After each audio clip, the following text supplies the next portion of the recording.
Y tal como habíamos anunciado, damos ya la bienvenida a Del Marincón, el espacio que ya sonaba la semana pasada, un poco de derecho. Muy buenas tardes. Hola, buenas tardes, José. Bueno, cuéntanos, ¿qué nos tienes preparado hoy? Pues hoy quería hablar de los derechos del viudo o de la viuda en la herencia. Ah, muy bien, muy interesante. Y los líos que se montan. Vaya. Sí. Totalmente. Bueno, pues vamos al lío. Pues vamos al lío. Pues nos gustaría, o me gustaría, pues hacer una diferenciación cuando una persona fallece y está casada, viuda, la diferencia en las consecuencias que tiene en función de si había o no testamento. ¿De acuerdo? Muy importante. Y me gustaría decir a la audiencia, ¿no?, si han escuchado alguna vez esta frase de que los hijos echaron de casa al padre o a la madre porque no tenía testamento. El padre cuando murió y echaron después a la madre de casa. Estas cosas parece que no suceden. Suceden poco, gracias a Dios. Pero sucede. Pero suceden. Suceden porque tras el fallecimiento de una persona, pues bueno, aunque te lleves bien con los hijos, después la vida continúa. Sí.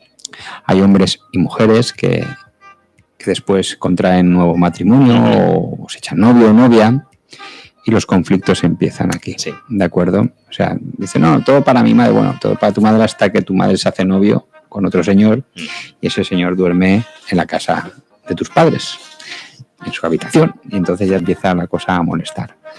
Y entonces es cuando se sacan las espadas en alto, ¿de acuerdo? Y empezamos a consultar a los abogados. Y aquí la diferencia es importante de si hay o no testamento. Porque te hago yo una pregunta, José, a ver si tú me la sabes responder, que yo sé que tú sabes de todo. De tanto entrevistar a la gente, sabes de todo ya al final. ¿Quién hereda cuando no hay testamento? Si una persona está casada. Cuando no hay testamento, pues es la línea directa, en teoría serán los hijos. Exacto, los hijos. ¿Y qué derecho tiene el viudo? Pues la viuda. Si algo le quedará, ¿no? Pues supongo que lo que por ley le tenga que dejar, que será poquito. Sí, la legítima. Exactamente. Se llama la legítima. La legítima del viudo o de la viuda, cuando hay hijos, es de 1/3, no todo el tercio, sino el usufructo vitalicio del tercio. Y el usufructo vitalicio hay que calcularlo en función de la edad que se tiene. Pero vamos a ir al grano, ¿no? Un señor y una señora casados. Sí. El piso es de él, solo de él, porque, bueno, pues lo heredó de sus padres, pero vive allí toda la familia. Y fallece. Y no hacen testamento. Los derechos de esa señora al fallecer son de 1/3 parte del piso el usufructo. El usufructo. ¿Qué es eso del usufructo? El usufructo es el derecho a disfrutar, pero de 1/3 parte. ¿Cómo se disfruta solo de 1/3 parte? Poquito. Es absurdo. La ley lo que marca son legítimas de forma general, que después en la práctica son muy, muy complicadas de aplicar. Y bueno, pues los hijos son los herederos. Entonces los hijos pueden querer vender la casa. Claro. Ahí ese es el problema, ¿no? Entonces cuando esto sucede, pues si ya la viuda o el viudo es muy mayor, pues ya no tiene capacidad económica para pagar a los hijos la parte de la casa. Y ojo, no ocurre esto mucho, pero ocurre. Hay hijos que quieren cobrar su herencia.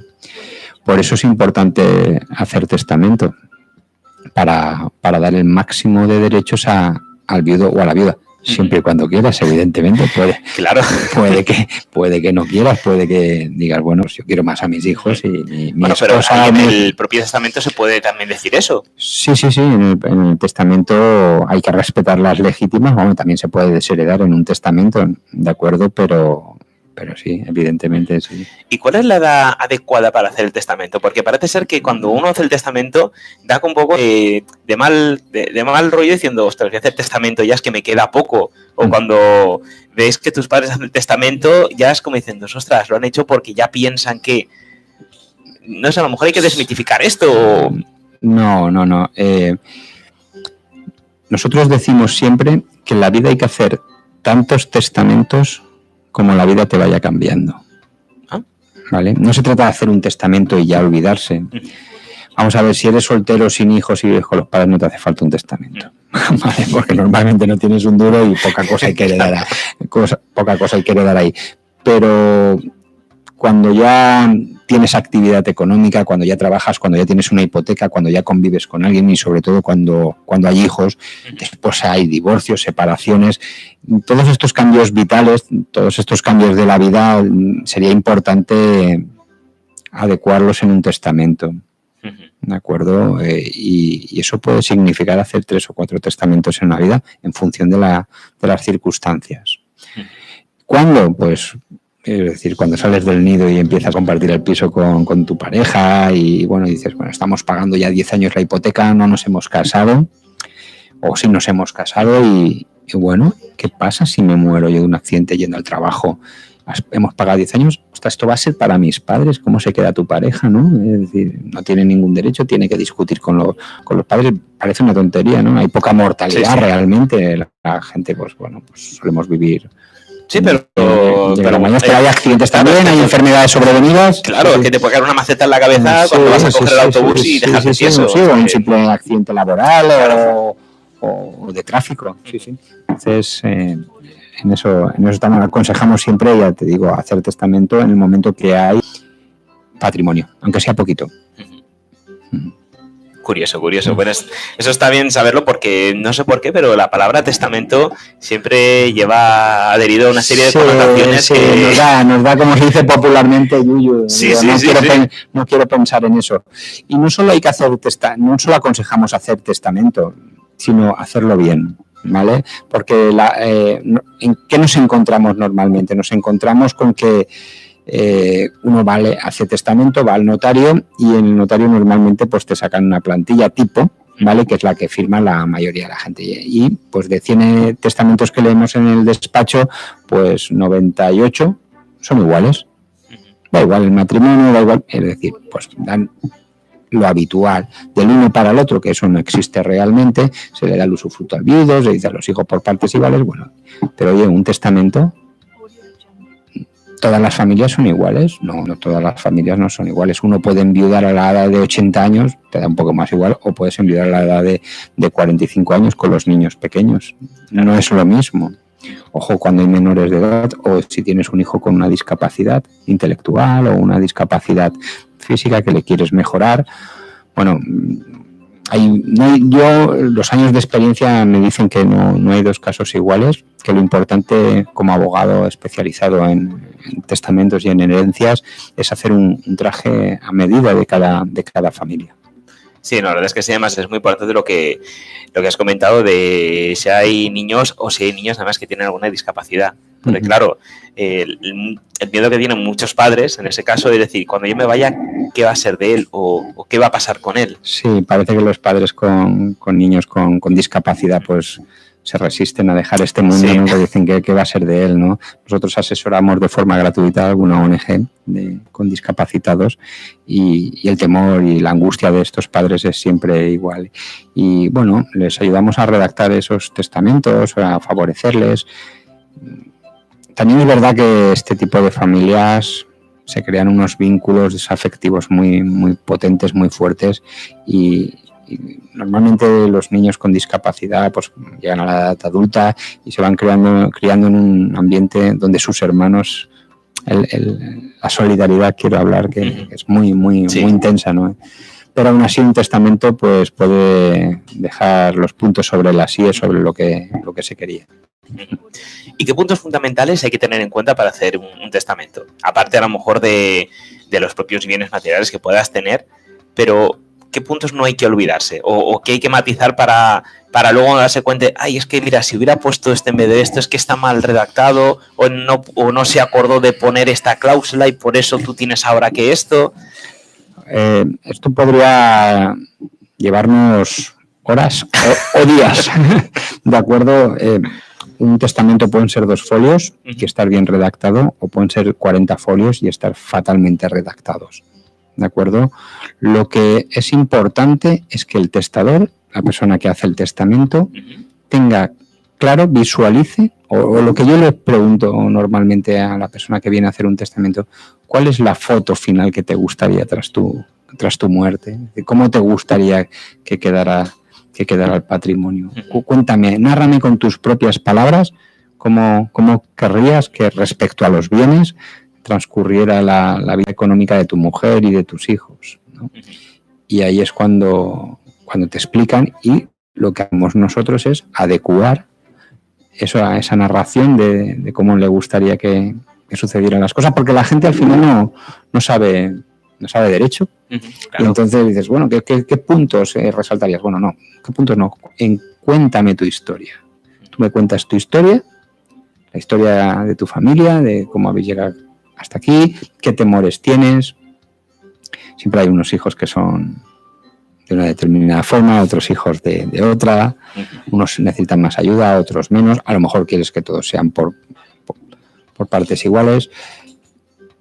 A veces en algunos testamentos incluso, porque en un testamento se pueden decir muchas cosas, no solo repartir bienes, ¿no? También se puede decir el por qué lo haces, ¿no? Ah, claro. Lo hago en agradecimiento, o quiero decir que pues mi hijo pues no se moleste con mi otro hijo, que lo he hecho por esto, por lo otro. Es decir, que muchas veces un testamento puede ser muy, muy simple, pero en ocasiones puede ser casi como una manifestación de intenciones y de justificaciones que a veces sí que arreglan las cosas. Y eso, como hemos visto alguna vez en alguna película de estos que te van a decir, mira, tu tío cuarto ha fallecido y estás en su herencia, pero para poder hacer, digamos, uso de esa parte que te toca, tienes que comprometerte a hacer esto, o tienes que casarte, o tienes que tal. Eso es de verdad. Sí, eso ocurre. Esos suelen ser testamentos o legados sujetos a condición. Y oye, uno es muy, muy libre de aceptar o renunciar a una herencia o un legado. Ahora bien, esto tiene limitaciones también. Hay cosas que son contrarias a las leyes, no se pueden poner como condición. Claro. Es decir, te nombro, te doy un legado, te doy el piso, no sé, si te cargas a fulanito, ¿no? Pues eso, claro, eso. No puede ser. Pero es muy habitual eso que acabas de comentar, el aplicar o no ciertas condiciones de un testamento en función de si contraes matrimonio o no. Es muy habitual el típico caso de que un matrimonio tiene varios hijos, lo he visto recientemente además, tiene varios hijos, hacen testamento cuando, los mayores ya están fuera de casa, algunos casados, y siempre pues el hijo pequeño, el pequeño aún, sus hermanos ya se han casado y dicen, ¿qué será de mi hijo el pequeño? Aún no se sabe muy bien para dónde tirar, y a lo mejor le dan el legado de el usufructo de la casa o el derecho a vivir en ella cuando fallezcan los padres, como condición mientras no se case. Es decir, cuando se case o conviva con pareja, pues ya ese derecho no lo tendrá. Esto parece que es del pasado, pero ocurre más veces de las que nos imaginamos. Y los mismos padres con temor a que los hermanos mayores, los hijos mayores dejen sin nada al pequeño, ¿no? Y entonces lo protegen hasta que este pequeño pues hace marcha y se casa. Sí, parece un poco antiguo y casposo, pero ya te digo, hace un par de semanas vi un caso así. Curioso. Y has comentado que se pueden hacer tantos testamentos o actualizar el testamento que ya has hecho según te va pasando cosas en la vida. Esa actualización de testamento, ¿tienes que ser ante notario o puedes en tu casa esa persona decir anexo al testamento con su firma, su DNI y presentarlo? Vamos a ver. Hay 3 tipos de testamento común en España. Uno, el testamento abierto. Eso es un testamento que se hace ante notario. El notario te lee lo que tú da fe, te lee lo que tú básicamente quieres en tu testamento, y siempre es ante notario, y es abierto. Es decir, tú mismo te llevas una copia y hasta queda en el archivo del propio notario durante muchos años, 25 años, y ya está. Cada vez que lo necesitas cambiar tienes que volver a ir a ese notario o a cualquier otro notario, y siempre el último es el que vale. Correcto. Pero también puede ser el testamento cerrado. El testamento cerrado es uno que tú escribes en máquina, en ordenador, lo firmas, lo metes en un sobre, lo cierras y vas al notario y le dices, dentro de este sobre está mi testamento. es el testamento cerrado. Son muy inusuales. Muy inusuales. A lo mejor uno de cada 10.000 personas lo hace así. Es muy, porque requiere, bueno, yo lo he explicado muy sencillo, pero requiere otras formalidades. Claro, tendrás que saber algo de leyes también para poder hacerlo. Sí. Y luego está el testamento manuscrito, que se llama testamento hológrafo. Y ese sí que es el que se escribe cada uno de su puño y letra. Y no es escrito a máquina y solo con tu firma, no, es escrito desde el principio hasta el final de tu puño y letra. Se llama hológrafo y requiere unos formalismos. Tiene que poner el lugar y fecha, tienes que escribirlo tú, tienes que firmarlo tú y tiene que firmarlo además 2 testigos. Vaya. ¿Vale? Para que digan que efectivamente han estado presentes, que te han visto cómo lo has firmado y que ratifican que esa es tu firma.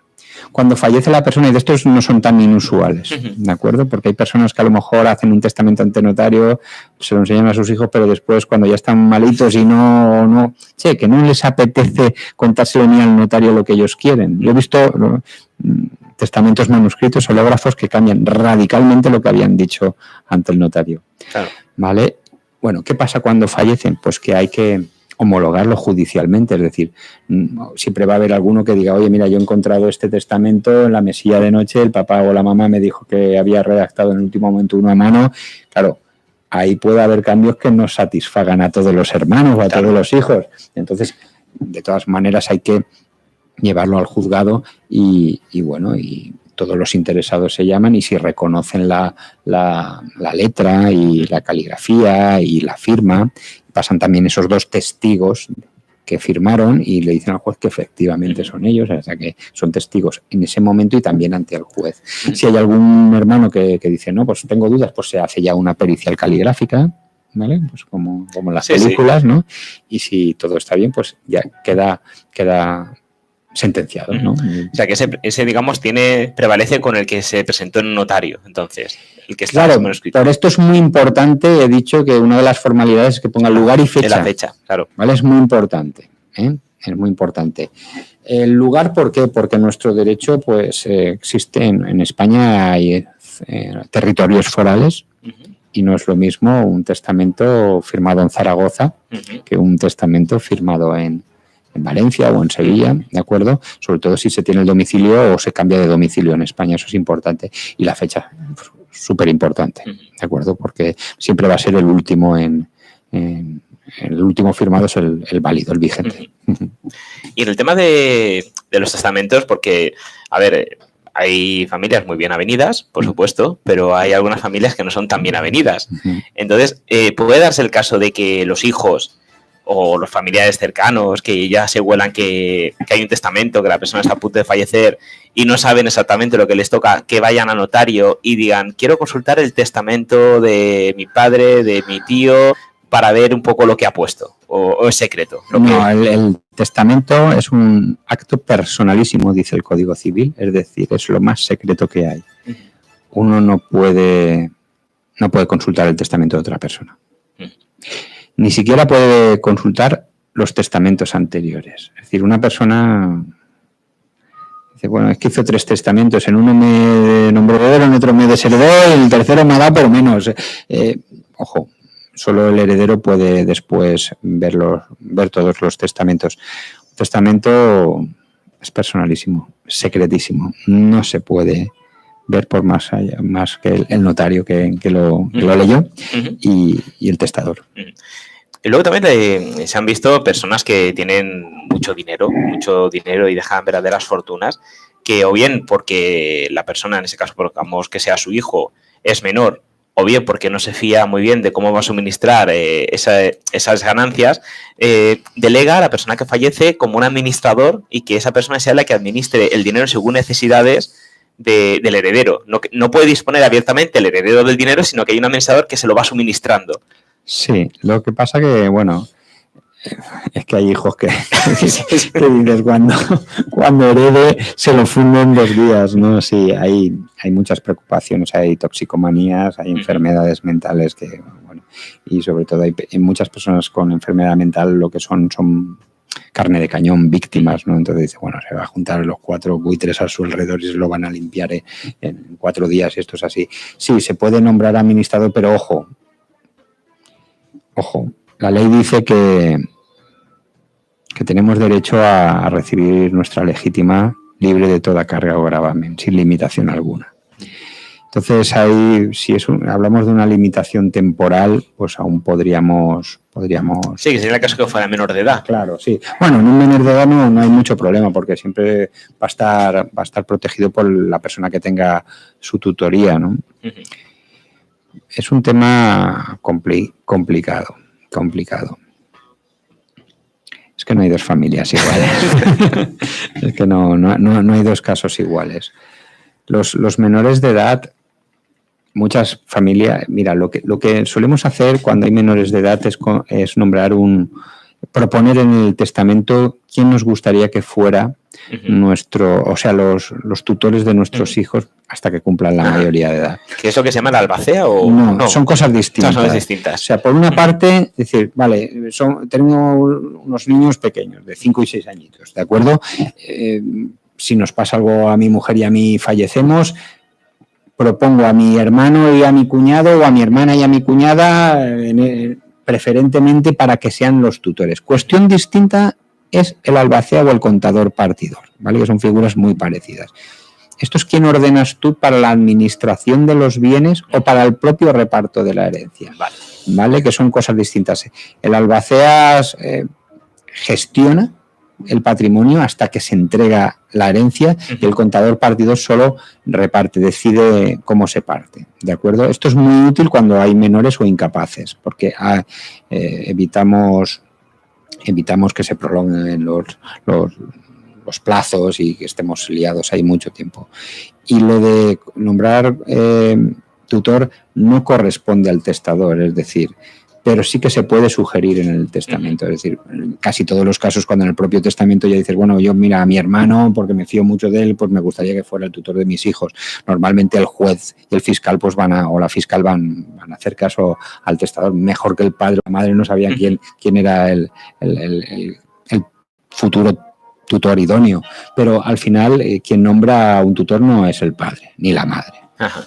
Es el juez, que tendrá que oír a todos los candidatos y familiares cercanos y ya el que vea más idóneo, que no haya ninguna sospecha, pues bueno, y sobre todo al que quiera, porque hay muchas veces que nadie quiere. Claro. Y si nadie quiere, pues entonces hay que nombrar a la Generalitat o a una institución para que se haga cargo de la tutela.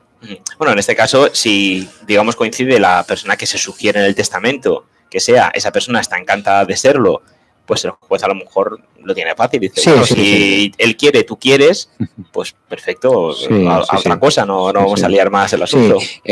Cuando se trata de incapaces, es en función del grado de incapacidad, si es intelectual, muy severa o no, pues también se le pregunta al tutelado, ¿no? Y en el caso de menores, pues depende también, ¿no? Si ya tienen más de 12 añitos, pues ya le puedes preguntar, ¿no? Oye, ¿con quién querrías que fuera como el papi o la mami? Pues el tío, la tía, pues bueno, se les oye. Siempre bueno, no está de más oírles, pero decide el juez. Y luego una pregunta que me surge, y haciendo un guiño al programa anterior que vimos, tú te llaman, te ha tocado la herencia, ¿tú puedes consultar si esa herencia también acarrea deudas lo que estás dando? ¿O es como una carta cerrada, decir, elige sí o no? Si eliges sí con todo, si es no con todo, o te pueden informar antes. Aquí nadie te informa. o te buscas tú la vida o nadie te va a informar, ¿vale? Eso quiero que quede muy claro. ¿Qué hacemos nosotros? Preguntar. No es lo mismo heredar de tu padre o de tu madre, que más o menos sabía la vida económica que llevaban, ¿vale? Que heredar de un tío o de una tía soltero que no sabías nada, ¿no? En cualquier caso, incluso a veces de los padres se sabe poco, porque si tenían empresa, negocio, pues no saben los préstamos, las pólizas de crédito que pueden tener. Nosotros hacemos, les aconsejamos a los clientes, antes de aceptar, cuando hay dudas, ir al Banco de España y solicitar informe CIRBE. El informe CIRBE es este famoso lista que los bancos le dan a un botón y te salen todos los préstamos que tienes. Pues eso es gratuito. Se pide en el Banco de España. En Valencia lo tenemos aquí en la calle Las Barcas. acreditando que la persona ha fallecido y que tú eres heredero o hijo y que tienes derecho, por tanto, a consultar, te lo dan en el acto y es gratuito. Ahí salen todas las deudas, tanto directas como indirectas, tanto los préstamos que pidió la persona fallecida como los préstamos que ha avalado, porque a lo mejor no te han dicho nadie ha avalado. Claro, a alguien. que ahí también lo heredas tú, ese aval. Claro, las deudas y los riesgos los avalas. También aconsejamos a los clientes, digo, oye, ves a Hacienda y solicita un certificado de estar al corriente de pagos, no sea que tu padre pues dé 1 millón a Hacienda y te venga después. Y la Seguridad Social lo mismo, sobre todo en los casos en los que han sido autónomos, empresarios, que han tenido dificultades o no, ¿vale? Pues decir, oye, antes de heredar, pues infórmate. Y por último aconsejamos pues que vayan a los juzgados, al decanato de su domicilio, el que te toque, Valencia, Massamagrell, el que sea, y consultar si hay algún procedimiento en curso, ¿vale? Porque puede que alguien le esté reclamando algo, entonces tú tienes que saberlo. Si las deudas pues son pocas, pues se valora, ¿no? Dice, bueno, si voy a heredar 100 y mi padre debía 20, pues oye, me compensa. Claro. Pero si no tengo certidumbre, lo que se puede hacer ahí o renunciar simplemente o aceptar a beneficio de inventario. ¿Qué significa aceptar a beneficio de inventario? Te lo voy a preguntar. Significa pues aceptar con el máximo de responsabilidad hasta el tope de lo que heredas. Heredas 100.000, si salen deudas por 1 millón, si has aceptado a beneficio de inventario, tú responderás solo hasta 100.000. ¿Vale? Nada más. Eso es importante cuando hay duda. Muy bien. Y en el caso de no aceptar la herencia, ¿dónde va?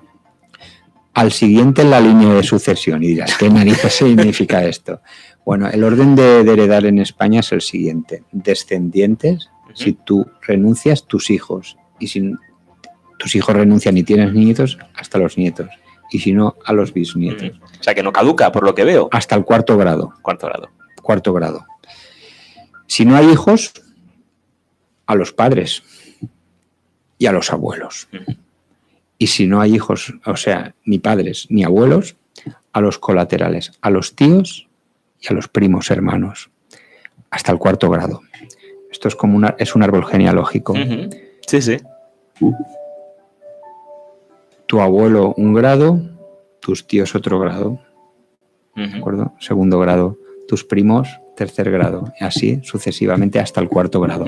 Y si todos renuncian porque la persona que falleció dejó muchas deudas, pues ahí ya es el Estado el que se hace cargo. También se hace cargo el Estado... ¿De las deudas también? Sí, bueno, siempre a beneficio inventario. El Estado no paga deudas, ¿de acuerdo? Pero puede resolver. A veces se crean follones impresionantes porque puede ser una persona que tenga un patrimonio de 20 o 30 viviendas y que deba más de lo que valen las viviendas. Y ojo, eso genera problemas porque hay que pagar comunidades, claro, hay que pagar IBIs, algunas pueden estar alquiladas, los inquilinos tienen reclamaciones, es decir, se genera ahí un problema y entonces hay que comunicar al Estado que no se conoce ningún heredero. A lo mejor la persona pues era la típica persona que no hizo testamento, no se casó, no tuvo hijos y no tiene nadie familiar, la persona, que los hay. que los hay. Pues entonces, y una cosa ahora que comentas este tema, estos casos que los hay, yo me encontré con uno hace un par de años. Dice la ley que aquel que comunicare a la administración, al Estado, ahora es la Generalitat desde el Estado de las autonomías, una herencia sin sucesión, es decir, donde el Estado es el heredero final, tiene derecho a una recompensa de un 10% de la herencia. ¿Ah, sí? Sí. Es una cosa, claro, es un incentivo para aquellas personas que comuniquen, pues oye, que estas situaciones se dan. Es muy curioso, pero sí, esto es así. Lo dice el Código Civil y luego se regula también en una ley autonómica. Y lo tuve que estudiar hace un tiempo, ¿no? Y es interesante, sí, porque oye, nunca se sabe. No, desde luego. Nunca se sabe. Sí. Muy bien. Bueno, pues antes de marcharnos, recuérdanos dónde te pueden encontrar. Pues bueno, somos Marín y Mateo Abogados. Estamos en la calle Don Juan de Austria, en Valencia, en el número 38, en la 6ª planta, y nos pueden localizar más fácilmente visitando nuestra página web, que es marinymateo.com. Perfecto, pues muchísimas gracias, muy interesante como siempre, y nos vemos el lunes que viene. Muchas gracias.